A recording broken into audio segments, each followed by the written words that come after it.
എന്താ പറ്റിയേ? ഞാനൊരു വൃത്തികെട്ട സ്വപ്നം കണ്ടു. എടാ, സ്വപ്നത്തിൽ പലതും കാണും എന്ന് വെച്ച് പേടിക്കണോ? അങ്ങോട്ട് പോയപ്പോ എത്ര ഹാപ്പി ആയിരുന്നു. ഇതിപ്പോ നീ ഒറ്റ ഒരുത്തന ഇതിനൊക്കെ കാരണം. ഞാൻ 100 തവണ പറഞ്ഞതല്ലേ അവിടെ പോണ്ടെന്ന്. എടാ, ഇത് ഇങ്ങനെയൊക്കെ ആകുന്ന ആര് വിചാരിച്ചു?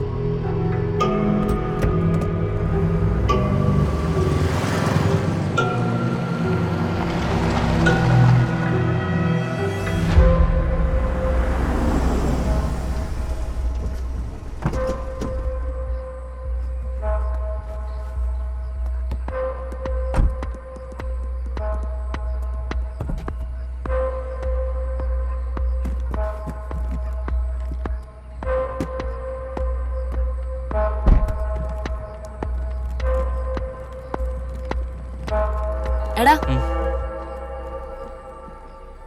നടന്നു വന്നു നീ വീട്ടിലാരോടും പറയാൻ നിക്കണ്ട, പ്രത്യേകിച്ച് ശ്രേയയോട്.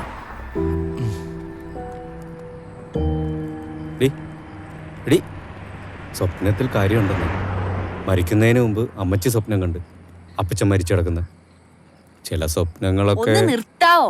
വായ തുറന്നാ നെഗറ്റീവേ പറയുള്ളൂ. ഉള്ളത് പറഞ്ഞ നിനക്കെന്താടി ഇത്ര ദേഷ്യം? നിർത്തടാ, നീ ഒന്നും പറയണ്ട.